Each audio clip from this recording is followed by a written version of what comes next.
Brought to you by the first ever Toyota Grand Highlander. Hello, friends. Jack, Flight School O'Brien here, also known as Jack. Still can touch net if I get a running start and haven't eaten heavy breakfast. O'Brien, both nicknames that I go by. Inviting you to check out Miles and Jack Got Mad Boosties for a weekly basketball conversation with me and my co-host from the Daily Zeitgeist, Miles Gray. We are joined by comedians, writers, podcasters, and fellow NBA fans as we discuss the latest news and events from around the league. Check it out. Miles and Jack Got Mad Boosties. Brought to you by the first ever Toyota Grand Highlander.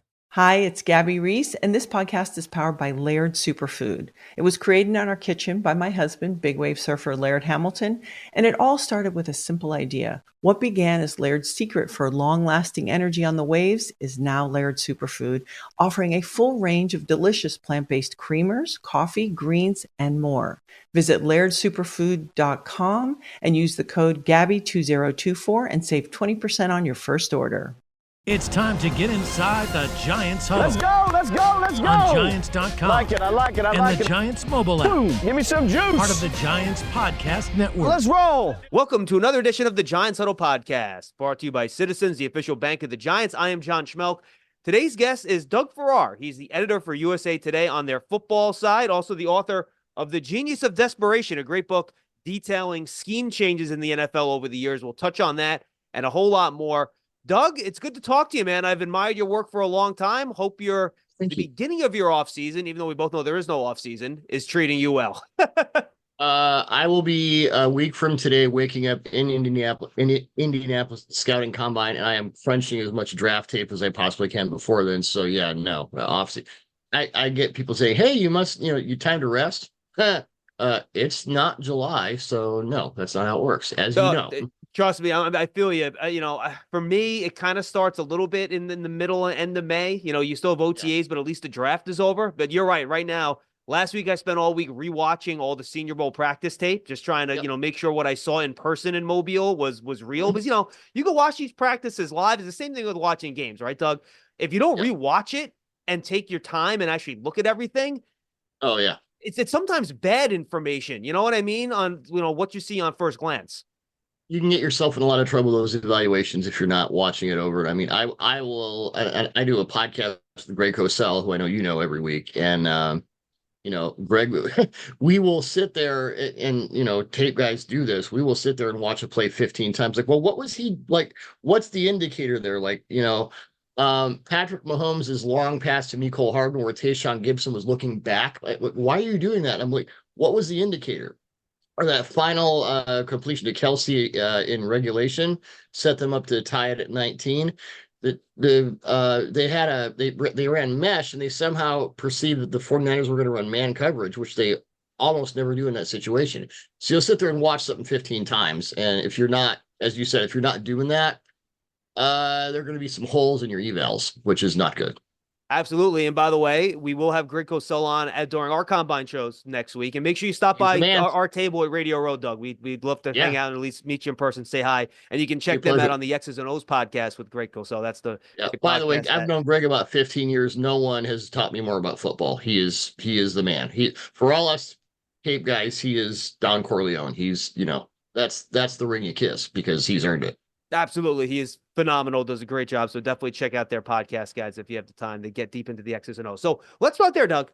You can either take the Super Bowl specifically or the NFL season as a whole. What lessons did you learn from a schematic perspective over the course of this season that you think is very informative to how teams should kind of build and design what they're trying to do moving forward? Well, I think, and the Chiefs prove this, and it's something that the Giants may or may not be looking at, is the myth of the number one receiver. It's really more about volume these days than it is about having a tier of here's your number one guy, here's your number two guy, and all that. There's so much more quick game now. It's so much more, hit your back foot at 3 steps, hit your back foot at 5 steps, get the ball out. It's really, and when we say distributor, like a point guard, it sounds, it really isn't. You want a guy who can run that whole offense, from short to intermediate to deep. Conversely, and Spags does this, obviously he was a Giant with the Giants for a long time.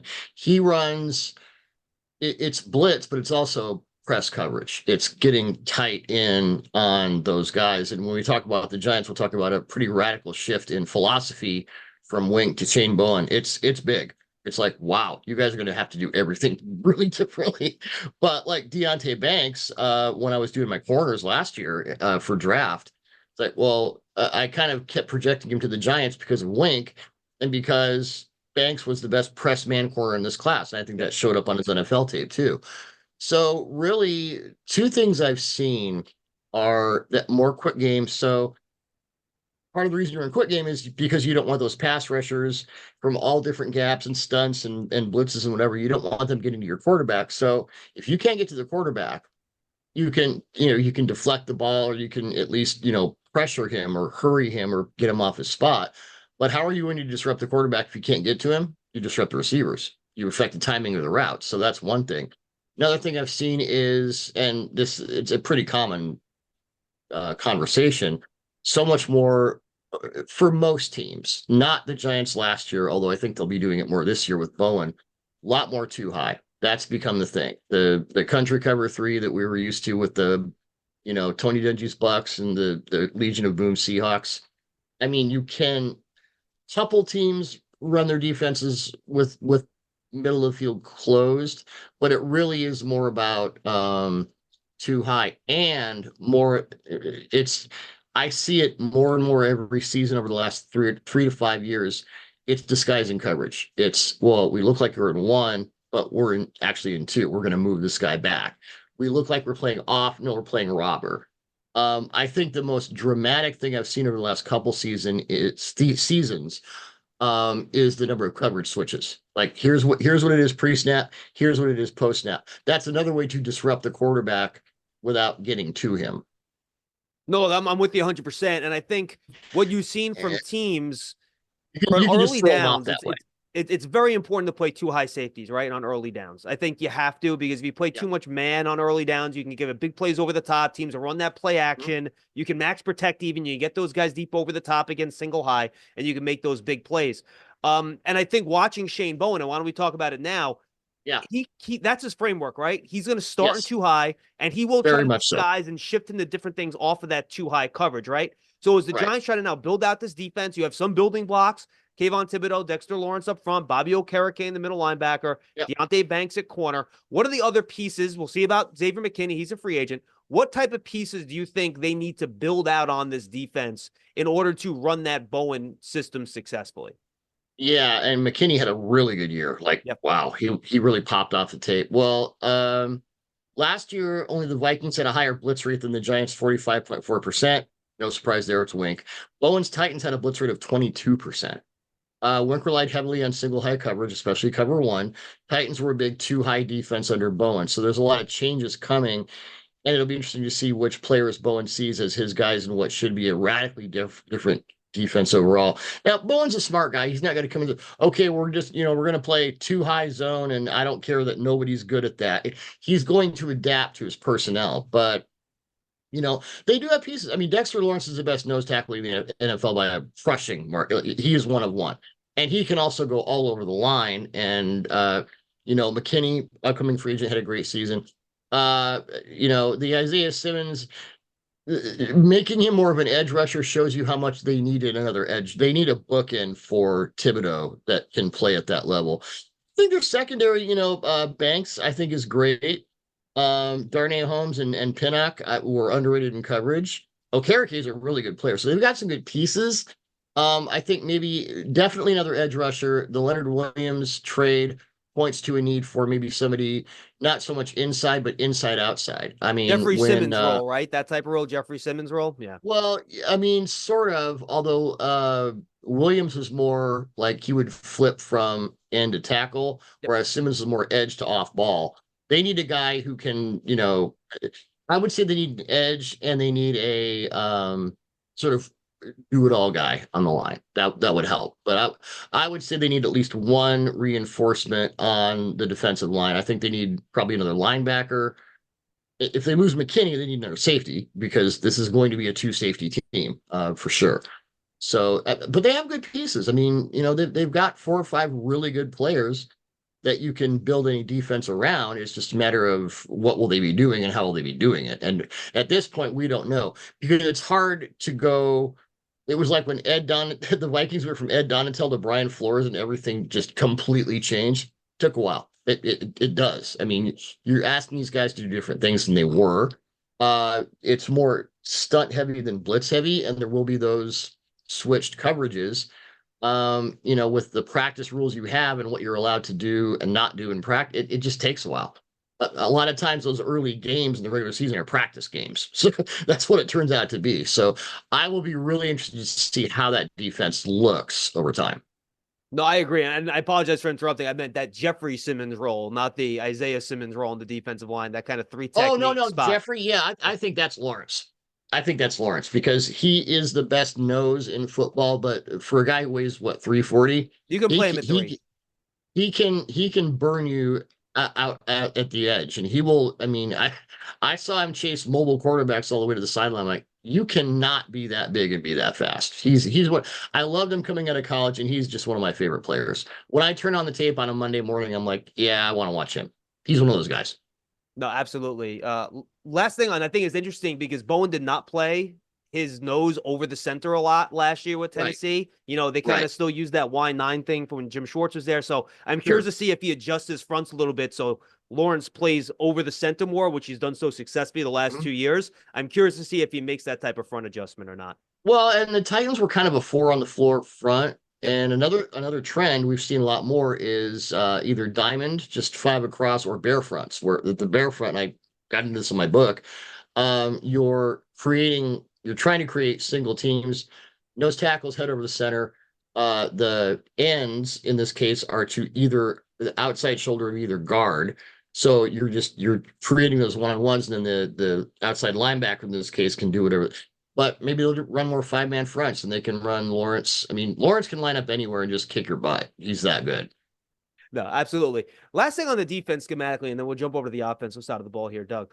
You mentioned playing man-to-man. I do think on third downs it's essential to be able to play man-to-man, properly, right? Otherwise, you've got a quarterback like Patrick Mahomes, especially guys that can create time back there and scramble, create space. Guys going to find an empty hole in his own. You're going to be able to, get those first downs. It's just the way the league works now.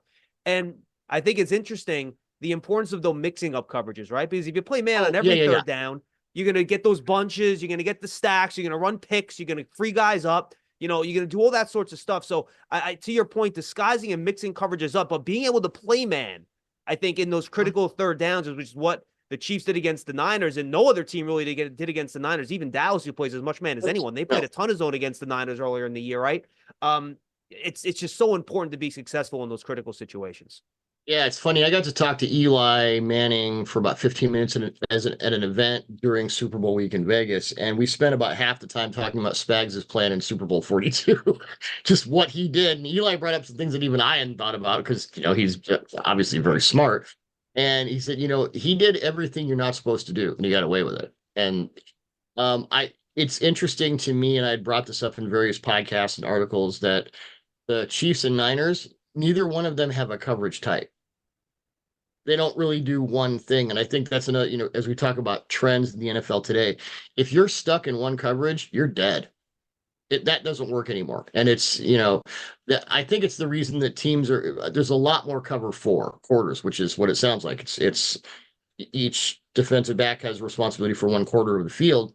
But that's a defense where it's easier to match receivers through routes. And you're not just playing because like landmark zone, that just sitting there in zone, you really can't do that. But, just matching your receivers across, pattern matching. I've been a big advocate. I did a 3-part article on match coverage like 5 years ago. So to say that it as you said perfectly, you can't be we do this. Because it's like, the Browns were single high man aggressive and all that. And they wound up getting burned with it, because you can't keep doing the one thing. And you hit a quarterback like CJ Stroud in the playoffs, who rips that stuff to shreds. CJ against single high last year was thermonuclear. So why don't you change? They didn't, over and over and over in that game. And Jim Schwartz is a great defense. No one's arguing that. But like no disguise coverage. You're just single high, single high, single high all the time. What are you doing? You can't do that anymore. You have to mix it up because the offenses are mixing it up so much. Yeah, Carl Banks is a huge advocate of pattern matching. Obviously, he got trained by Bill Belichick, not a surprise, right? So you're in zone, but you actually pick up a receiver in your zone, then just basically is zone, but you're playing man in that zone coverage, as opposed to the fans that don't know. It's kind of that stems is when the route. It's like the route comes out, it's zone, and then right when it the receiver goes this way, you got to switch release, or you're running flood. A big thing now also is 4 strong, where you run the flood to one side and the running back comes out. The Chiefs just murdered team. They just got him over and over with that 4 strong stuff. And that's becoming a thing where you just flood one side of the field. And if you're playing zone, you don't have enough people to match up to that. You have to bring people over. And then you can hit the ISO, the backside ISO on a 4 strong, because all of a sudden that guy is just, it's 0 man to that side, and there's not much you can do. So you have to mix things up on defense because offenses are just looking to overwhelm you with personnel and angles and numbers. It becomes this. Or Mike Smith, who used to be the Falcons head coach, like, I don't know, 12 combines ago, told me it's going to become more of a matchup league than a pure scheme league. And I think that's played perfectly out the way he said it. But the Jimmies and Joes, not the X's and O's. I think fans think about, that your classic playing area spot drop zone, and that's just not really what NFL teams do much anymore. Yeah, I've talked to guys about that and said that country cover 3, we don't do that anymore because we know better. No one does that anymore. Absolutely. You love turf. You're good at it. So you start a turf biz. Business grows, your savings grow. Become the most celebrated name in turf. Are you ready for all that life brings? Giants Huddle Podcast is brought to you by Citizens, the official bank of the Giants. From game day to every day, Citizens is made ready for Giant fans with insights, guidance, and solutions. Learn more at citizensbank.com. All right, let's jump to offense here, Doug. You mentioned it, with the Chiefs, the lack of a number 1 wide receiver. I would say that is mitigated by the presence of Patrick Mahomes, who is probably the best quarterback I've ever seen, which helps. I went back, I looked at the last 21 Super Bowls just for this conversation. I'm happy you brought this up because I think it kind of speaks to what we're talking about here. Last 21 Super Bowls, 6 were won by Tom Brady, 3 were won by Mahomes, 4 were won by guys named Manning, 2 were won by Roethlisberger, 1 by Breeze, 1 by Rodgers, 1 by Stafford, 1 by Russell Wilson. All Hall of Famers, more likely than not. I would say probably. We'll see about Russ, right? And then you have the like Nick Foles and Joe Flacco. Okay, this was weird, but it happened games. Yeah. How much is team building now? Just we need to find the guy that can play at a top 5 quarterback level for some extended period of time, and that's the only way you can really win a Super Bowl these days? Well, if you look at teams who won the Super Bowl in the new millennium, how many teams were able to do that with quarterback play that was subpar? 2000 Ravens, 2002 Buccaneers. Ben did not play well in Super Bowl 40 at the end of the 2005 season. And the Broncos, when they won 50 over the Panthers, I mean, that was Peyton Manning, but, it was zombie. It was Peyton Manning at the end. It was not optimal Peyton, and he had all those injuries and all that. So that's 4 teams in almost 25 years where you win a Super Bowl with subpar quarterback play. Well, 3 of those teams, the Ravens, the Bucks, and the 15 Broncos had like all-time defenses. Yep. And with the Steelers, they had, one of those great defenses as well. It's so much to ask that your quarterback it disproportionately affects the rest of your team if your quarterback isn't one of those guys. It's just so much harder because everything else has to be perfect, and there is no wiggle room. There is no margin for error because your quarterback is kind of, we don't know what's going to happen. That's really not going to work. So team building, it's quarterback number 1. So let me ask you this. So as you build around this, and look, assuming with Daniel's contract, right, he's going to be here next year in one way, shape, or form, right? Yeah, they don't have any relief dead money wise until 25. Correct. So it's what you don't want, obviously. And you mentioned Russ, the Russell Wilson situation, where the only reason you're on the team is because your dead cap hit is more than your live cap hit, which is kind of where the Broncos are. You don't want that situation. You'd obviously like him to improve. Obviously we don't know what the Giants draft plan is. Most people are mocking a new quarterback. Yeah, He again, sits if three one's year, available maybe, too, yeah, right? You just don't know who's going to be there at 6. right. And I think then, and this is the part of team building I'll ask you about now. You take a look at the best quarterbacks in the league and the guys that win these Super Bowls. Predominantly, and there are exceptions to the rule, they're first round, top 10 type picks, right? Like Yeah. there are, Lamar wasn't in the first round guy.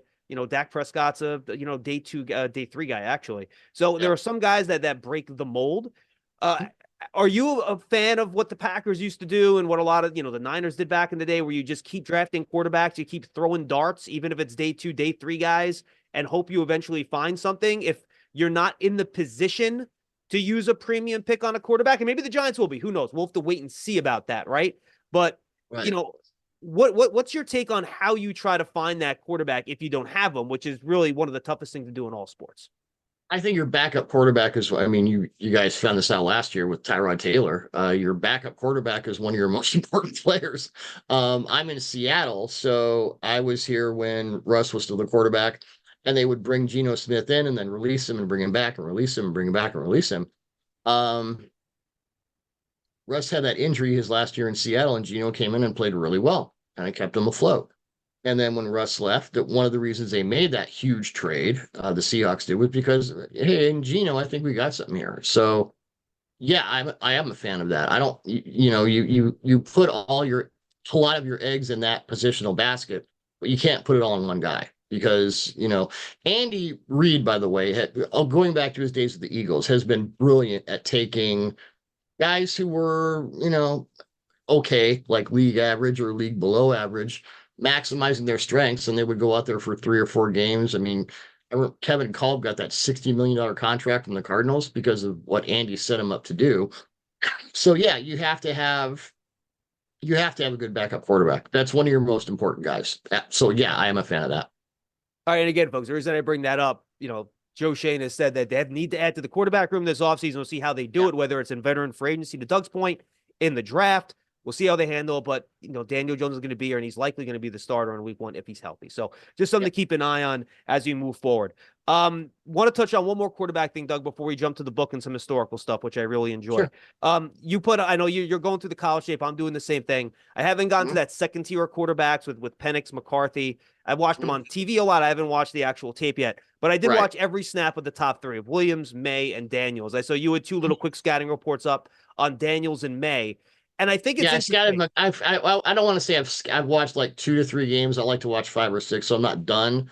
But I mean, Penix, I'm from Seattle, so I've done that tape. Williams, I need to catch up on. May and McCarthy and Jaden Daniels, I'm pretty much there.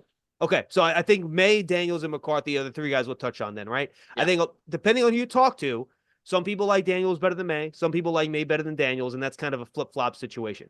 I personally have May in front of Daniels. I'll give you my reasoning. I'm curious to get your take on it. Sure. One, I think May's running ability is underrated. I think he's a much better mover than other people give him credit for. He's a good runner. Yeah, absolutely. And I think Jaden Daniels, he's special in that regard in terms of big plays, right?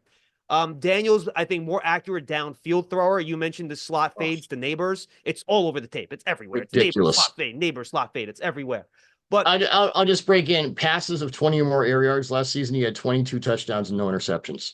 Yeah, that's not bad. In the and this wasn't like Division III football. This was in the SEC. That doesn't happen. Correct. I will say this though, and this is why I think I have May a little bit ahead of him. I think in the NFL now, Doug, you have to be able to complete passes in the intermediate, crowded areas in the middle of the field. And Drake May's tape is littered with that. Now, there's some bad throws in those areas too. But you watch the Georgia Tech game, for example, like there's just like throwing people open, middle of the field, small areas, bang, bang, zip, zip, zip. And I love the way that from college to pros can convert a little bit. And I do think Daniels was a lot of open players on the perimeter, not as much crowded stuff in the middle. And you brought this up in your little tweet too. I was surprised how many of the easy, simple throws that Jaden Daniels just misses. That's like 5 yards down the field. And that's something that I'm like, how are you so accurate deep? But then those easy short passes, you're missing them a little bit. Now, I think all 3 guys are top 10 worthy, including Caleb Williams. Right. I think that's great. But to me, that's kind of what differentiates the 2 guys for me a little bit. Yeah, I have more of an issue. I would put Daniels above May, and I'm struggling not to put Daniels as my top quarterback overall. Ooh, Ooh, I like it. Tell me. I need to watch more Williams before I make that definitive statement. But and with Daniels, I got to watch tape with him on Zoom the day before he won the Heisman. So I have a little more insight into his process and what he's thinking. I think, well, the problem with May, I mean, there are just two, and I know his offensive line wasn't great. The surrounding cast was not great. And Daniels gets pilloried for, well, you have Malik Neighbors and all these other guys. Well, he also made them better. May misses a lot of stuff in the, I would say, 8 to 15-yard area. I mean, wildly bad throws. He Like, has 3 way games off. at the end of the year where he Way gets off. very scatter shot in the middle of the field. You're right about And that was on tape last year, and the red zone numbers are really not good. I like May. I think I would probably give him an early second round grade. Daniels, I would say mid to high first round. McCarthy, who I also like, I think there's a lot of Kirk Cousins there. Better runner than people think, much better deep thrower than people think. I Day think with 2 Daniels, guy, though, right? In your opinion, day 2 guy? I would give him a mid second round grade. Yeah, me too. Now with quarterbacks with you on that could, if you think he is a mid second rounder and he's a quarterback, he goes in the mid first round because you have to bump it up a whole round, as we know. With Daniels, that intermediate stuff, and I agree on that, he'll put an extra hitch when he's unsure of coverage. And all of these guys, when they get to the NFL, the coverage switches we discussed, quarterback prospects now have to deal with far more of that than any in the past. So that's a thing, and it's going to be a thing for all these guys. And it's why I like CJ Stroud. You're not a rookie. This is some kind of like sleight of hand where he's actually been in the NFL for 5 years and he got plastic surgery, and like, okay, you were this other guy. What Stroud was able to do is so remarkable. But I think with Daniels, it's just because, yeah, he threw to some wide open guys, but those fades, man, those deep balls, and it wasn't just fades, it was all over the field.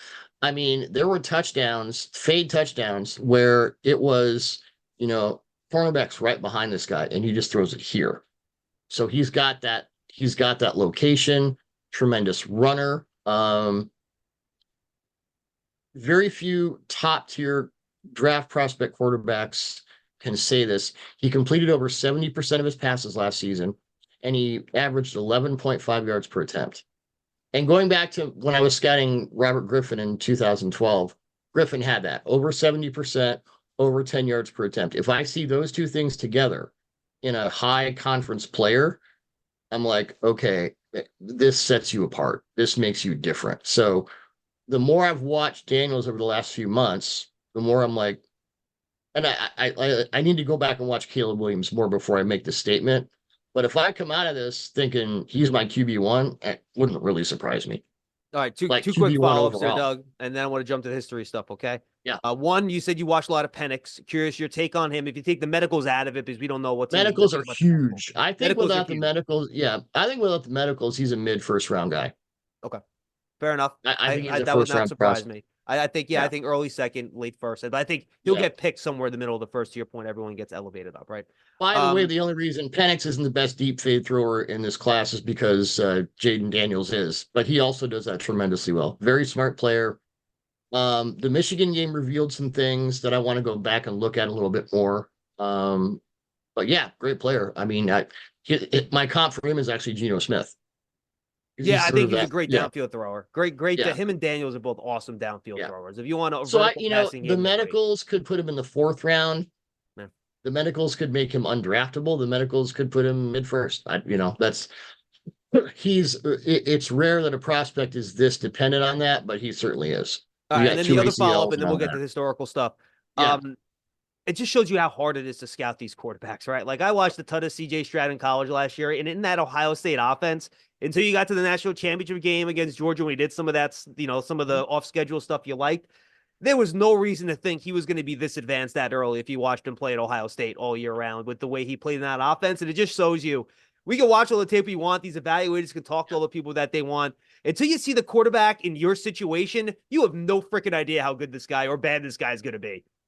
It's hard. It's as much as any position in any sport. I would say with quarterbacks, it's 90% above the neck. Yeah. And you can get a lot off tape how a guy processes, oh, he saw this and he did that, or he didn't, or when this guy gets to the NFL, he's just going to have no clue.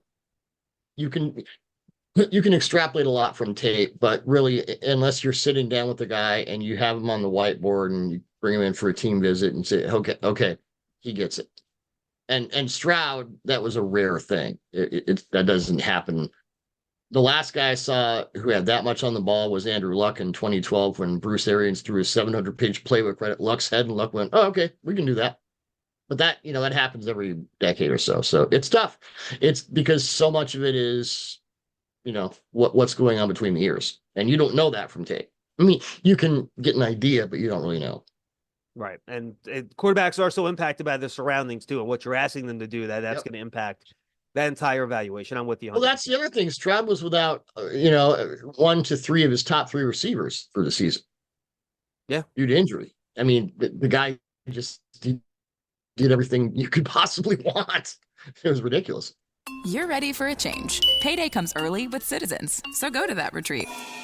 New you moves to the country. Now you're raising goats and launching a lifestyle brand.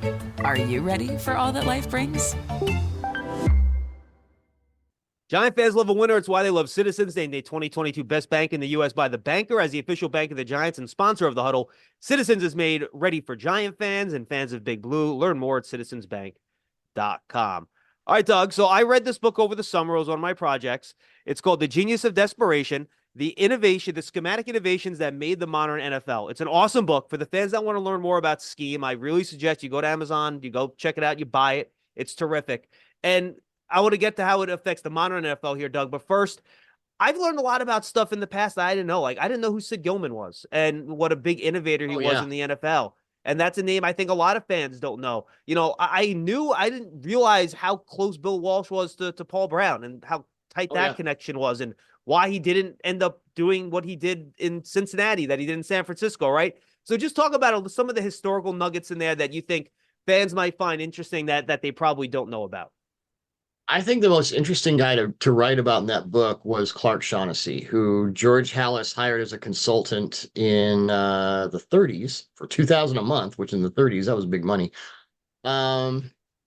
He brought different iterations of the wing T, which was the primary offensive concept at the time, to the point where the Bears beat the Redskins 73-0 in the 1940 NFL championship. He did so many developments on defense. He brought the middle guard in to stop the shotgun, and just throughout his life, he was such an innovator, and most people don't even know who he is. So a lot of it was unearthing stories like that. Yeah, Sid Gilman was a Rams head coach for a bit in the late 50s, really came of age in the AFL with the Chargers throughout the 60s. And I'm not the first person to say this, nor will I be the last. The modern passing game, the floods we were talking about, the distribution and receiver location and all that. It's a big Greg Cosell term, which he'll probably give you at the combine. The modern passing game. There's the passing game before Sid Gilman, passing game after. The passing game after is the modern passing game, and that was true for Sid and all his acolytes. Certainly, Don Coryell had a lot of that 3-digit Sid stuff. And even today, Bruce Arians was a big Sid Gilman guy. A lot of his concepts came from there. You look at what Andy Reid does. You look at what Kyle Shanahan does.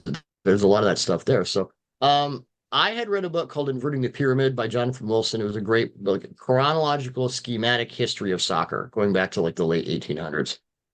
And I thought, well, gosh, there has to be a book like that about football where you're going through history, like how things change. And the genius, the desperation is offense comes up with this. We have to come up with something to stop it. And that goes back to, how you stop the shotgun, the 46 takes out the pro set. You stop the West Coast offense with the zone blitz. So I looked around for a book like that about American football, and there wasn't one. So I thought, well, I guess I'll have to write it.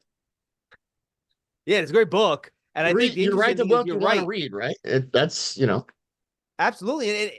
And it's all cyclical, right? You go back now, and teams bring concepts back now that worked in the 80s, and then, why do you think we're going back to too high stuff now? And guess what? Soon teams are going to start running the ball with more power and gap scheme. Oh, you can't have two safeties deep on every play because they're going to run it on you. Your linebackers are too small. Then teams going to have to adjust back. The cyclical nature of this, how schemes reemerge and then disappear and come back again as teams readjust. Because, there's 11 guys. You can only do so much, right? I just think it's fascinating. Well, you see all these teams. I first noticed it with the Patriots about 4 years ago. I'm like, Bill's running bear fronts. I hadn't seen those since like the late 80s. And now all these teams are running bear fronts. So this stuff comes back and, it'll move from 3-4 to 4-3 to 3-4 to 4-3. And now base defenses, that's another thing. Nickel is a new base. Base is 4-2-5. When I hear 3-4 and 4-3, I'm like, it's not really that. But yeah, it is cyclical. And what I wanted to do was, the main story arc was, how does this change that? How does this affect that throughout history? That was really the mark I wanted to hit as far as, because Greg has his own book. Pat Kerwin did a good book, really good book. Tim Layden, who was with SI, did, so there are those scheme books out there. Obviously, Finding the Winning Edge by Mr. Walsh is it. But what I wanted to do was bring that chronological this and that element to it. Like, how do things change through time, and how do those things work sequentially? Yeah, absolutely. And let's wrap it up here. We'll bring it back to the present. And I think this is why the Shanahan school guys have been so successful. If you look at Sean McVay's offense with Jared Goff and you compare it to Matthew Stafford, they don't look alike at all. Like they're completely different. You see how Kyle Shanahan has gone away from the outside zone and now it's more gap scheme, right? It's like these guys, they haven't just stuck with what they do. They've adjusted as they've gone and they've changed things. I know the big joke 4 years ago was that, this guy met Sean McVay. I want to go hire him as my head coach. You know what the funny thing is? It's kind of worked. All those guys that got hired in those cycles, they're damn good. And they're good offensive coaches. It's just the way they've been able to adjust and not stay married to what they do, I think is what has made that coaching tree successful. Yeah, and this is true of Kyle. It's true of Mike McDaniel, who went to the Dolphins and he was Kyle's running game coordinator. Sean McVay, who had that past with pre-snap motion, is another thing we see so much more of now. And I think the rise of pre-snap motion, the rise of coverage switches, not a coincidence, because now everyone's motioning pre-snap. Coverage switches, when you think about it, that's defensive pre-snap motion. And whether you're reacting to what you see or you're just trying to fool the quarterback. To go back to your original point about how things are different in the NFL, there's so much more that happens before the snap. And that's why your quarterback has to be a brilliant pre-snap to post-snap diagnostician. More than arm talent, more than anticipation, more than anything right now, I think that might be the most important quarterback attribute of all of them, is how can you see pre-snap and see post-snap, and how quickly that switch flips in your head. That might be the biggest thing. And you wouldn't have said that even 5 years ago. So that's how the NFL is speeding along schematically and how much everything has changed. Let me do one quick follow-up here, Doug, real quick, because we didn't talk about Dable and Mike Kafka and what they do with the Giants offense. Players aside, how would you classify their scheme? Because I do think it's a very interesting mix of what Dable had in Buffalo, which is more static, more spread out. Then you have the Kafka stuff, which I think has a little bit more motion and more kind of bunchy stuff. How would you classify what the Giants do from an offensive standpoint schematically, with those two guys kind of combining what they like to do from an offensive perspective? Yeah, Dable is so good at man beaters. He's so good at getting guys open, and Kafka's good at that too. I don't know what's going to happen with Saquon, because I know he's a free agent. There's been, money stuff. If they get a guy in the draft, if they sign someone in free agency, I think the run scheme is malleable. I do think, as we touched on, they need a little help. Really, Andrew Thomas is great, and Evan Neal was turning it up before he got hurt. I think, and I like Schmitz I kind of comped him to Alex Mack when he came out of school. They got to get a couple of guards, because the other thing is, man, when you get that ball out, you're not really running around. You're in the pocket. So I think their run scheme it's variable depending on the back they have and the line they have, and I think you're going to see some changes on that offensive line as well. So it's a downfield passing game. It's, you want a mobile quarterback. I don't think Dable would prefer a guy who just sits there in the pocket. Obviously, he didn't have that in Josh Allen. And Jones has been an underrated athlete. So I think it's play action based, it's boot based. There's some pre-snap motion, but really it's about, and this is a Dable construct, and he's really good at it, getting guys open downfield. Running those route concepts and switches and stacks and whatever, floods to get guys open to make it easier for the quarterback. That's what you want to do. Absolutely, Doug. I know we touched on a lot already. Before we say goodbye, tell the folks anything you want them to know about what you're up to, what you're doing, that they should go check out. Thanks. Over at touchdownwire.usatoday.com, we're doing all kinds of draft stuff, free agency stuff, and the Genius of Desperation, which you were kind enough to mention. And maybe someday I'll write another book, although that took a lot out of me. Might be a while. That's awesome. And of course, check out the X's and O's podcast with Doug and Greg Cosell as well. Absolutely. Appreciate it. Yeah, Doug, definitely when you're we're on a radio row, right? Where they do all the interviews and everything. Come by, say hello. We'd love to just, meet in person and say what's up. Enjoy your trip. We'll see you out there. And thanks for joining us on the Giants Huddle podcast, brought to you by Citizens, the official bank of the Giants. I'm John Schmelk for Doug. We'll see you next time. You deserve to treat yourself. So turn your tax refund into a U fund and give yourself a Straight Talk Wireless Extended Silver Unlimited plan and get a new Samsung Galaxy A14 on them. You can get a great everyday value on wireless with Straight Talk's unlimited plan starting at $25 a line per month for 4 lines. You'll save so much you'll be enjoying that refund all year long. It's the refund that keeps on refunding. Find Straight Talk at straighttalk.com or at your local Walmart store. Taxes and fees not included. Offer valid through 4/14/24 while supplies last. Online only. Must purchase a Straight Talk Extended Silver Unlimited plan to qualify. Limit of 5 phones per customer. Family plan discount with 4 lines, all on the Silver Unlimited plan. Not combinable with auto-pay discount. This is where projects come to life. Our showrooms are designed to inspire with the latest products from top brands, curated in an inviting, hands-on environment, and a team of industry experts to support your project. We'll be there to make sure everything goes as planned, from product selection to delivery coordination. At Ferguson Bath, Kitchen, and Lighting Gallery, your project is our priority. Find great brands like Bosch at your local showroom or visit us online at ferguson.com/build.